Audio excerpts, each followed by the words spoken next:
டயசிஷன்ல இருந்தா ஒரு நம்பர்ல கூப்பிட்டாங்க. சரி. வாங்கன்ட்டு. எப்போ கூப்பிடுவங்களே? எப்போ கூப்பிட்டாங்க? ஒரு நாள் நைட்டு ஒரு 9:30 இருக்கும். அப்ப கூட நாளைக்கு எல்லா சர்டிஃபிகேட் எல்லாத்தையும் எடுத்துட்டு வாங்கன்னாங்க. எந்த மாசமா? இது மார்ச்ல. சரி. மார்ச்ல கூப்பிட்டாங்க. அப்பதான் போனேன். அப்போ போகும்போது நீங்க சர்டிஃபிகேட் சிண்டுன்னு இருக்கு மாத்திட்டு வாங்கன்னாங்க. திரும்ப சரின்ட்டு வந்துட்டேன். திரும்பவும் அதே மாதிரி கூப்பிட்டாங்க. அதுக்கு பிறகு சர்டிஃபிகேட் மாத்திட்டு வாங்க அப்படின்னாங்க. மாத்தினா மார்க் பிரச்சனை ஆகும். மார்க் பிரச்சனை இல்ல, சர்டிஃபிகேட் மாத்திட்டு வாங்கன்னாங்க. அதுக்கு பிறகு ஒரு வாரத்துக்கு கூட இருக்காது. திரும்ப கூப்பிட்டு நீங்க வாங்க, நாங்க இந்த மாதிரி போட்டிருக்கோம், உங்களுக்கு பிரச்சனை இல்ல அப்படின்னு சொல்லி திரும்ப தான் கூப்பிட்டு தான் சர்டிஃபிகேட் எல்லாம் கொடுத்துட்டேன். அன்னைக்கு பணம் கொட்ட சொன்னாங்க. எனக்கு பணம் கொண்டு போங்கிறது எனக்கு தெரியாது. திரும்ப நம்ம என் ஹஸ்பண்ட் மறுநாள் ஏப்ரல் 2ஆம் தேதி 1ஆம் தேதி நாங்க போயிருந்தோம். போயிட்டு அன்னைக்கு பைசா எடுத்துட்டு போல. அவனால 2ஆம் தேதி பேங்க்ல நகை அடகு பேங்க்ல இருந்து அந்த ஒரு நம்பர் 4 நம்பர் கொடுத்துருந்தாங்க. அதுக்கு டிரான்ஸ்பர் பண்ணாங்க. ஐஓபி பேங்க்ல இருந்து டிரான்ஸ்பர் பண்ணாங்க. திங்கக்கிழமை வாங்கினாங்க. திங்கக்கிழமை போகும்போது உங்களுக்கு இது நிப்பாட்டிட்டாங்க, உங்களுக்கு பிரச்சனை ஆயிட்டு இந்த மாதிரி போடக்கூடாதுன்ட்டு நிப்பாட்டிட்டாங்க. நீங்க மேல போய் பாருங்க, நாங்க போட மாட்டோம், நீங்க ராஜன் சாரை போய் பாருங்க அப்படின்ட்டாங்க. இன்னைக்கு வரைக்கும் அப்போ ஒன்றும் ரெஸ்பாண்ட் இல்லை. இன்னைக்கு வரைக்கும் அதுல இருந்து அலைஞ்சிட்டு இருக்கேன் சார். அதுல பார்த்து எஸ்கே ராஜன் சார் தான் பார்த்தோம். அவங்க நீங்க வைஸ் சேர்மனை பாருங்க அப்படின்னாங்க. வைஸ் சேர்மனை பார்த்து பேசணும், அப்புறம் மேனேஜரை பார்த்து பேசணும், அப்புறம் தாமஸ் ஐயா அவங்களும் ஒருத்தரையா ரஜினி அந்த டீம்ல உள்ளவங்களே ஒருத்தரையா பார்த்துட்டு இருக்கோம். நானும் இதை நம்பி வேலையை விட்டு வந்துட்டேன். பிரைவேட் ஸ்கூல்ல ஒர்க் பண்ணு மேனேஜர் நம்ம வேலையை விட்டு வந்துட்டு இப்ப நான் வீட்டுக்குள்ளே ஒளிஞ்சு கிடந்த மாதிரி கிடந்திருக்கான். இந்த காலத்துல நல்லத சொல்றவங்களே நாட்டுல கொஞ்சம் பேர் தான்டா. ஒருத்தனை ஏமாற்றணும்னா முதலாவது அவருடைய ஆசையை தூண்டணும் அப்படின்னு சொல்லி ஒரு ஃபேமஸான ஒரு டயலாக் ஒண்ணு உண்டு. அதுபோல ஆசையை காட்டி ஒருத்தனை ஏமாற்றினா அவனுக்கு என்ன தண்டனை அப்படிங்கிறது குறித்தும் இந்திய தண்டனை சட்டம் ரொம்ப அழகா சொல்லுது. ஆர்டிகல் பிரிவு 318 செக்ஷன் 318 BNS இந்த சட்டத்தின்படி பாத்தீங்கன்னா பணம், நகை, சொத்து அல்லது வேலை வாங்கி தருவதாக ஆசை காட்டி ஏமாற்றுவது இந்த வகையின் கீழே வருமா? இதுக்கு என்ன விளக்கம் சொல்றாங்கன்னா, ஒரு நபரை நேர்மையற்ற முறையில் ஏமாற்றி அவரது சொத்தை அபகரிப்பது அல்லது அவரது உடல் மனம் நற்பெயருக்கு கேடு விளைவிப்பது.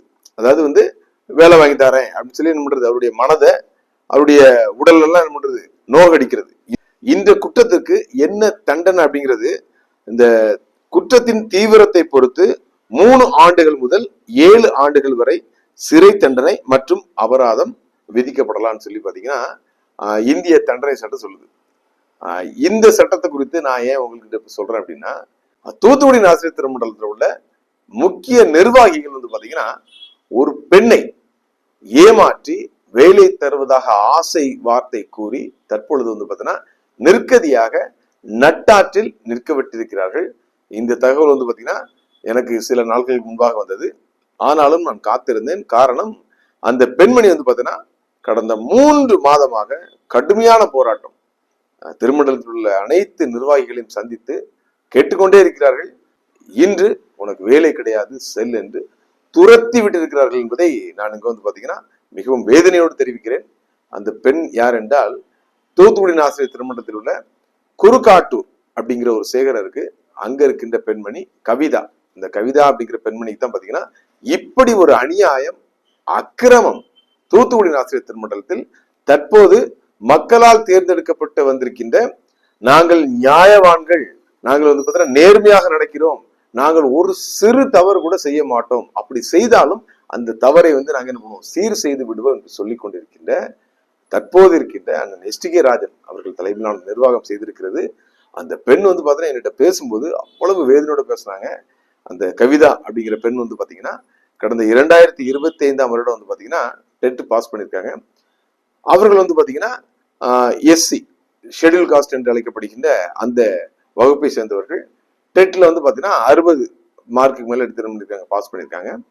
பாஸ் பண்ண உடனே தூத்துக்குடி ஆசிரியர் திருமண்டலத்தில் புதிதாக அமைந்த நிர்வாகம் அந்த அலுவலகத்தில் இருந்தா நம்ம அந்த பெண்மணிக்கு போன் பண்ணி இந்த மாதிரி நீங்க பாஸ் பண்ணிட்டீங்க, நீங்க வாங்க அப்படின்னு சொல்லி என்ன பண்றாங்க, திருமண்டல அலுவலகத்துக்கு கூடுறாங்க. ஆசையோடு என்ன பண்றாங்க, போறாங்க. அந்த பெண்மணி பாத்தீங்கன்னா ஏற்கனவே ஒரு தனியார் பள்ளியில என்ன பண்றாங்க, ஆசிரியராக வேலை செஞ்சுட்டு இருக்காங்க. ஸோ இவர்கள் கூட்டத்தானே போய் பாக்குறாங்க. உங்களுக்கு நாங்க என்ன பண்றோம், வேலை தரேன்னு சொன்ன உடனே இமீடியட்டா என்ன பண்றாங்க, அந்த வேலையை விட்டுறாங்க. அதாவது தனியார் பள்ளியில கிட்டத்தட்ட பல்லாண்டுகளாக வேலை பார்த்த வேலையை விட்டு திருமண்டல வேலை நமக்கு கிடைக்க போகுதுன்னு சொல்லி ரொம்ப சந்தோஷமா இருக்காங்க. அந்த பெண்மணிக்கு வந்து பாத்தீங்கன்னா வயது கிட்டத்தட்ட 48. இன்னும் வந்து இங்க வேலை கிடைச்சாலும் 12 வருஷம் தான் நம்ம ஒர்க் பண்ண முடியும். இருந்தாலும் திருமண்டல பள்ளியில் ஒரு வேலை, ஒரு அரசாங்க சம்பளத்தை வாங்க போகிறோம் என்று மகிழ்ச்சியாக இருக்கும் பொழுது மிகப்பெரிய ஒரு பேரடி என்ன பண்ணுது அந்த பெண்மணிக்கு வந்து விழுகிறது. திருமணம் பண்றாங்க. அதாவது அவங்க சர்டிபிகேட்லாம் கொண்டு போய் கொடுத்து, அதாவது ஒரிஜினல்லாம் பாக்குறாங்க. அப்புறம் என்ன பண்றாங்க, ஜெராக்ஸ் எல்லாம் சப்மிட் பண்ணிட்டு வந்ததுக்கு பிறகு என்ன பண்றாங்க, திரும்ப போன் பண்ணி கூப்பிட்டு இல்ல உங்களுக்கு வேலை தர முடியாதுன்னு சொல்றாங்க. ஏன்னா இந்த எஸ்சி அப்படிங்கிறது வந்து பாத்தீங்கன்னா ஹிந்து அப்படின்னு இருக்குது, அதனால வந்து பாத்தீங்கன்னா வேலை தர முடியாதுன்னு சொல்றாங்க. அப்ப இந்த பெண்மணி சொல்றாங்க இல்ல அது வந்து ஆஸ் ஃபார் இந்த கவர்மெண்ட்ஸ் ரூல்ஸ் படி எனக்கு வந்து எஸ்சி ஹிந்துன்னு இருக்கு. பட் ஆனா வந்து நான் வந்து ஞானஸ்நானம் பெற்றது வந்து பாத்தீங்கன்னா திருமண்டலத்தில் உள்ள ஒரு ஆலயத்துல தான். ஸோ அதுக்கான சர்டிபிகேட் இருக்குது. அது போல திருமணம் அதற்கான இது இருக்குது, ஞானஸ்நானம் திருமணம் எல்லாமே வந்து பாத்தீங்கன்னா தூத்துக்குடி ஆசிரியர் திருமணம் தான் நான் பெற்றிருக்கேன். அப்போ நான் வந்து பாத்தீங்கன்னா ஒரு கிறிஸ்துவ பொண்ணு தான், நீங்க எனக்கு வேலை கொடுங்க. இன்னொரு விஷயமும் இதுல கவனிக்கத்தக்கது, இது போன்ற கேட்டகரி இருக்கின்ற 4 பெண்களுக்கு ஏற்கனவே வேலை கொடுத்துருக்காங்க. இதே அவங்க சொல்லியிருக்காங்க. அதாவது முதல்ல முடியாதுன்னு மறுத்ததுக்கு அப்புறம் இல்ல பரவாயில்ல நீங்க என்ன பண்ணுங்க, நீங்க வந்து இந்த மாதிரி ஒரு 4 கேட்டகரியில பெண்கள் இருக்காங்க, ஸோ நீங்க என்ன பண்ணுங்க பணத்தை கெட்டுங்கன்னு சொன்னதுக்கு அப்புறம் கடந்த ஏப்ரல் மாதம் என்ன பண்றாங்க, 2ஆம் தேதி இவங்க என்ன பண்றாங்க, வங்கி பரிவர்த்தனை மூலமாக 4 லட்சம் ரூபாய் என்ன பண்றாங்க தூத்துக்குடி ஆசிரியர் திருமண்டலத்தோட வங்கி கணக்குல என்ன பண்றாங்க கட்டுறாங்க. கட்டினதுக்கு பிறகு இன்று வரைக்கும் அலைஞ்சிட்டு இருக்காங்க, உங்களுக்கு வேலை கிடையாது. காரணம் வந்து பாத்தீங்கன்னா நீ எஸ்சி ஹிந்துன்னு இருக்குது, நீங்க வந்து என்ன பண்ணுங்க அது பிசின்னு மாத்துங்க அப்படின்னு சொல்றாங்க. அப்போ பிசின்னு மாத்தினா என்ன பிரச்சனைனா, பிசி கேட்டகரிக்கு 75 மதிப்பெண்கள் எடுக்க வேண்டும். அப்போ அந்த பெண்மணி சொல்றாங்க நான் அப்படி ஒருவேளை மாத்தினாலும் இந்த அரசாங்கத்தை வந்து கொடுக்குற நிறைய பெனிஃபிட் என்ன பண்ண அவங்களுக்கு வராது. இப்போ நிறைய பேர் என்ன பதிக்கிறாங்கன்னா கிறிஸ்துவ மதத்துக்கு வந்து மாறிவிட்டாலும் அவங்க என்ன பண்றாங்க இன்னைக்கும் எஸ்சி ஹிந்துன்னு தான் இருக்காங்க. அது வந்து பாத்தீங்கன்னா ஒரு பெரிய ப்ராசஸ், அதுக்கான நிறைய சட்ட வரமுறைகள் என்ன பண்றாங்க தேடிக்கொண்டிருக்கிறார்கள், அதுக்கும் போராடி கொண்டிருக்கிறார்கள். ஆனா தற்போது இருக்கிற நிலைமையை வச்சு என்ன பண்ணலாம், சம்பளம் வாங்கி கொள்ளலாம், நானே அதை வாங்கி கொள்கிறேன், அதை பற்றி நீங்க கவலைப்படாங்க இந்த பெண்மணி சொன்ன பிறகும் கிட்டத்தட்ட 3 மாதங்கள் அலைய விட்டுருக்காங்க. அலைய விட்டு கடைசியில நீ கெட்டின பணத்தை வாங்கிக்க, உனக்கு எந்த காரணத்தை கொண்டும் வேலை தர முடியாதுன்னு சொல்லி நம்புறாங்க. ஏற்கனவே நான் நிறைய இது சொல்லிட்டேன், ஒரு இந்த உலகத்தை பார்க்காத ஒரு மனுஷனுக்கு கண் பார்வை வந்து அழகா இருக்கு அப்படின்னு சொல்லி ரசித்து கொண்டிருக்கும் பொழுது அந்த கண்ணை கொடுத்த இறைவனே பிடுங்கினால் எந்த அளவுக்கு ஒரு வேதனை இருக்கும், அந்த போன்ற ஒரு வேதனையை வந்து பாத்தீங்கன்னா இந்த பெண்மணி வந்து தற்பொழுது சந்தித்துக் கொண்டிருக்கிறார்கள். இவர் அதை அரசனை நம்பி புருஷனை கை விட்ட மாதிரி இங்க வேலை கிடைக்க போகுதுன்னு சொல்லி என்ன பண்ணியாச்சு, அங்கேயும் பிரைவேட்ல அந்த ஸ்கூலை விட்டாச்சு, வேலையை விட்டாச்சு. இப்போ என்ன பண்ணியாச்சு, எல்லா பள்ளிகளும் ஆரம்பித்து விட்டது, அங்கேயும் வேலை கிடைக்காது. அப்போ இந்த பெண்மணியோட நிலைமையை நினைச்சு பாருங்க. பைபிள்ல கூட பாத்தீங்கன்னா ஒரு அருமையான சம்பவம் இருக்குது. ஒரு பெண் வந்து என்ன பண்றாலாம், ஒரு அநீதியான நீதிபதிட்டு போய் என்ன பண்றாலாம், அடிக்கடி அவனை தொந்தரவு பண்ணிட்டே இருக்கலாம். ஸோ அவன் நியாயம் கிடைக்காதுன்னு தெரிந்தவரும் அடிக்கடி தொந்தரவு செய்யும் போது அந்த அநீதியான அதிபதியே என்ன பண்ணுவானா, இவ தொந்தரவு தாங்க முடிஞ்சுட்டு என்ன பண்ணுவானா அந்த பெண்ணுக்கு நியாயம் செய்தாராம்.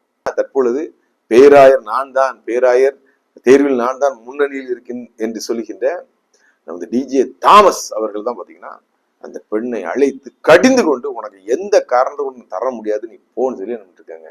கடினமான வார்த்தைகளை சொல்லி அனுப்பிவிட்டு இருக்காங்க. ஒரு பெண்ணை அழைத்து 3 மாதமாக அலைய வைத்து விட்டு தற்பொழுது இப்படி ஒரு கொடுமையை அந்த பெண்ணுக்கு இழைத்திருக்கிறார்கள். என்னை பொறுத்தவரை திருமண்டல பள்ளிகள்ல வந்து பாத்தீங்கன்னா ஒருவேளை அரசாங்கம் வேலை போடக்கூடாதுன்னு சொன்னா கூட அந்த இடத்துல என்ன பண்றாங்க, போஸ்டிங் போட்டு நீதிமன்றம் வரைக்கும் சென்று என்ன பண்றாங்க, அவங்க வந்து சம்பளம் வாங்கியிருக்காங்க. ஏராளமான எடுத்துக்காட்டுகள் இருக்குது. அப்படி வாங்கிட்டு போட்டவங்க நீங்கள் சொன்ன சொல்லை காப்பாற்றினீர்களா என்பதுதான் இங்க வந்து கேள்வி, மிகப்பெரிய கேள்வி. எஸ்டிகே ராஜநாதனுக்கு வந்து பாத்தீங்கன்னா அவங்கள போய் பார்த்திருக்காங்க. அவங்க என்ன பண்ணிருக்காங்க, கீழே போய் பாருங்க இருக்காங்க, கீழே போய் பார்த்தா மேல போய் பாருங்கன்னு சொல்லி கிட்டத்தட்ட 3 மாசம் இது போல என்ன பண்றாங்க அழைச்சிருக்காங்க. கடைசியாக வந்து பாத்தீங்கன்னா கடைசி கட்ட நம்பிக்கை அந்த பெண்ணுக்கு இன்னைக்கு தகர்ந்து போய்விட்டது. அம்பேத்கர் அவர்கள் இருக்கும்பொழுது பாத்தீங்கன்னா இந்து மதத்தில் இது போன்ற அநியாயங்கள் ஏராளமா நடந்ததுனாலதான் பாத்தீங்கன்னா மொத்தமாக லட்சக்கணக்கான ஷெட்யூல் காஸ்ட் உள்ளவங்களை என்ன பண்ணாங்களாம் புத்த மதத்துக்கு கொண்டு போனார். அதே மாதிரி என்ன பண்ணுவோம், இவர்கள்லாம் வந்து பாத்தீங்கன்னா தாய் மதத்துக்கு திரும்ப வேண்டுமா? எங்க நியாயம் இருக்கிறது? திருமண்டல மக்களே புரிந்து கொள்ளுங்கள். இதுல வந்து முக்கியமான காரணியாக இருப்பதுன்னு பாத்தீங்கன்னா ஐயா டிஏ தாமஸ் அவர்கள் என்கிட்ட பேசும்போது ரொம்ப அழகா பேசுறாங்க. இந்த பெண்மணிக்கு நீங்கள் என்ன பதில் சொல்ல போகிறீர்கள்? வாருங்கள், நீங்கள் வந்து உண்மையிலே வந்து பாத்தீங்கன்னா கடவுளுக்கு நாங்கள் ஊழியம் செய்கிறோம், இது வந்து ஒரு திருமண்டலம், இது ஒரு ஆன்மீக பூமி என்பதை நீங்கள் மீண்டும் நிரூபிக்க வேண்டும் என்றால் உடனடியாக அந்த பெண்மணிக்கு ஒரு நியாயம் செய்யுங்கள். இல்லை என்றால் காலம் காத்திருக்கிறது. தயவு செய்து நான் சொல்றேன், இது போன்ற அநியாயங்களை தொடர்ந்து செய்யாதீர்கள். அன்னைக்கு நான் வந்து ஒரு வீடியோ போட்டேன், நாங்க பாதிக்கப்பட்டவங்களுக்கு எங்க வேலை இருந்து அவங்களுக்கு பணிமாற்றம் செய்யப்பட்டதோ அந்த இடத்துக்கு அனுப்பிடுன்னு சொல்லிங்க. ஆனால் இன்னைக்கும் வந்து பாத்தீங்கன்னா முத்துகிருஷ்ணாபுரம் என்ற இடத்துல இருந்து மெய்யூர் அந்த சேகரத்திலிருந்து பணிமாற்றம் செய்யப்பட்ட அந்த ஆசிரியைக்கு இன்று வரைக்கும் நீங்க பணிமாற்றம் செய்யல. நாங்கள் அப்படித்தான் இப்போன்னு சொல்றீங்க. அந்த ஊர்ல உள்ளவங்களும் அந்த முத்துகிருஷ்ணாபுரத்து ஊரத்தை சேர்ந்தவர்களும் அந்த ஆசிரியை பணிமாற்றம் செய்ததுனால வந்து பாத்தீங்கன்னா பிள்ளைகளை வந்து நாங்க பள்ளிக்கு அனுப்ப மாட்டோம் சொல்லி என்ன பண்ணிருக்காங்க, ஸ்ட்ரைக் பண்ணிட்டு இருக்காங்களாம்.